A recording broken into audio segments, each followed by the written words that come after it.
I believe intermittent fasting by itself has been the greatest health concept that I have ever applied myself, in my life, at least in my later years. It's made the greatest impact. Honestly, it really has. I mean, one of the things I talk about in the article, I say, okay, I'm a little bit fanatical about staying as lean as I am now than I was in my 20s. At least my wife says I'm a little bit fanatical. You more so than when you were 40. Yeah, probably. I said in the article, look, I have to admit that when I crossed over, somewhere in the mid 40s, it got harder. I started getting, I just want those, abs. I want to look the way I did in my 20s. And I tell you, I mean, all that I practice what I preach. I ate perfect. I did everything perfect. I was still exercising, doing all the things I love to do. But yet I didn't have a little bit of a belly. Yeah, there you go. Okay, yeah. So but anyway, so can't blame the agouti gene either. That's right. Yeah, I do. By the way, we talk about genetics. He teases me all the time. I did a genetic thing, and there's 4 obesity genes. I have 3 of the 4. Okay, so just as proof that your genes do not make you sick or fat. If we trigger those genes, then we're in trouble. So another topic. 100-year solution. Yeah. That's right. But anyways, so. Intermittent fasting, I started doing it, and I broke through. I mean, I did. I got as lean, if not leaner, than when I was in my 20s. And I got jealous. So, and he started jumping on board. My kids actually, also, it said, Dad, what are you doing? So literally 2 of my kids started intermittent fasting because Dad did. So, and of course, they're 18 and 16, but it really was amazing. But here's the thing. Here's this article coming out, and we'll give you more of the details there too. But it's the combination of intermittent fasting and this high intensity burst training that works magic. And both of them do something magical to our hormones. Number one, they make you more hormone sensitive, which, by the way, is the key to feeling amazing and looking younger. But it also drives up growth hormone, which has an amazing effect on your brain, obviously your skin, and I said even my athletic performance went through the roof. So it's this combination that I spoke a little bit about that's, it's absolutely amazing when you put intermittent fasting and burst training together. And that excited me about this topic because it really gives us the answer of why when we intermittent fast daily, and again, I've written many articles about this, and even in this article, I explain how to do that and what daily intermittent fasting actually is. So new people are probably like, what is he talking about, right? It's in the article. You're going to have to read it. And then burst training, high intensity training. Many of you might not know what that is. There's also many articles and videos I've done on that. But again, I will discuss it in this article. But look, putting these 2 things together, you get this synergy, rise in growth hormones. So it's almost like, okay, one brings you to here. To put the 2 together, you go to here. My results have been spectacular, honestly, and it's something that it is a 180-degree solution concept. Look, even when you go back in history, good job, General Mills. That's right. The Romans, the Greeks, and other great cultures, they never ate breakfast. Matter of fact, many of those cultures, they only ate 1 meal a day. Yep. They fed the slaves all day. They barely ate through the day, and then their big meal was dinner. Right? I mean, the big meal was when they sit down. It was a 2-hour ordeal. It was a feast. That's the way culture did. So somehow and they were all ripped. This whole thing, exactly. Somehow this whole thing of the big breakfast, got caught on. But I do want to say this. I want to make a caution. There is many people who are hormonally very disrupted. Right. That they don't have the ability to utilize fat through the night for that energy to sleep. And because of that, their body will break its muscle down, right?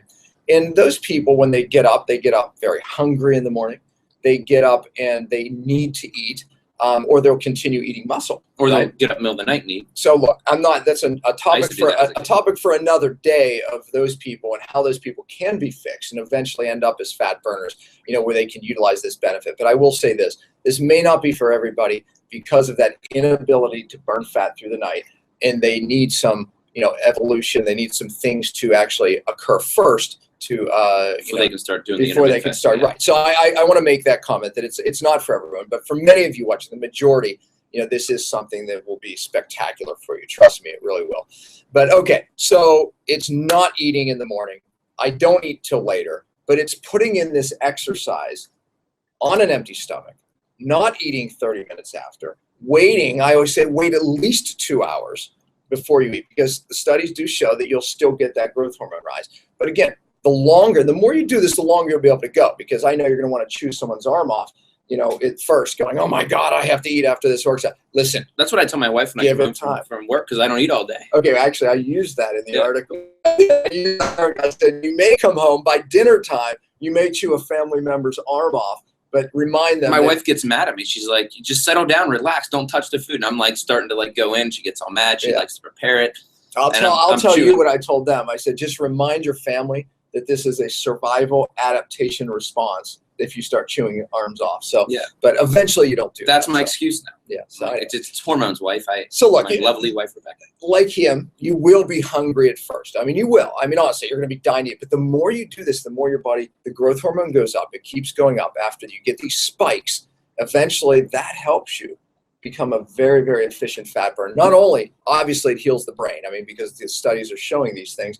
But not only that, but you're getting this growth hormone spike. So you're becoming more efficient fat burner. So you start noticing, hey, I'm not hungry anymore. I'm not hungry. What's your body doing? It's feeding from your fat. It's feeding from that to replenish the stored glucose that you burned up during the high intensity. So I have a problem now coming back to my wife. My growth hormone goes up. Therefore, my sex drive is going to go up. And now I'm in trouble. Growth hormone, though, the reason I said that is because, you know, a lot of people are affected hormonally and they don't have the sex drive that they should have. And growth hormone and testosterone, this type of exercise, this type of eating drives both of those up, actually, correct? Correct. And and that's important, you know, because, life isn't going to happen based on a pill or a powder or a lotion or a potion. It becomes about those daily habits that work with your body to support, you know, what it's naturally supposed to do. You know, it's true. You know, I said in the article, I didn't want to get into the science. You know, I wanted this to be just, you know, quick article to be able to do this. I want you all to be able to experience what I experience. And, you know, in the article, I said, look, why does it work so well? You know, the results are very obvious in how and why, obviously, raising growth hormone. But really, it's a stress adaptation mechanism. You know, the body does amazing things to adapt, to survive, to stress. And how it does it is utilizing these hormone rises, you know, to really, it knows it needs energy. It wants to replenish the glycogen stores, those are glucose stores that it needs in fight or flight. It will do anything to do that, because if it doesn't have stored glycogen, if a beast comes or a threat and you have to run, you need these stored glycogen. So when you take all that and burn it, and by the way, you don't do that with regular endurance training. You burn through your glycogen with this high intensity training. So to adapt, to survive, it wants to put those stores back as quickly as it can. How does it do it? Boom, goes up the growth hormone. So when you understand that, then you go, okay, yeah, that makes sense. Why not eating afterwards actually creates this stress mechanism. Right. And then the hormones rise to adapt, and then it gets this thing. So again, it's a 180 solution concept, because well, we should replenish our fuel as soon as we're done exercising. In time. You know, it's funny that, you know, we talk about the bigger meal at night and how cultures did this. And there's a lot of research that shows that humans are nocturnal eaters. Actually, I mean, you know, meaning that we do better with an evening meal. And the reason for that, by the way, and some other people have made this popular, is when you eat, you stimulate a part of your nerve system called the parasympathetic nerve system. That's what kicks in your digestion. When your parasympathetic nerve system is kicked in, what happens is you get tired. It's very normal. Your sympathetic is your fight or flight. That's your energy system. When you're fasting, your sympathetic is stimulated. So you have all this energy, your brain works better, you feel better. When you eat, it stimulates parasympathetic, which makes you very sleepy.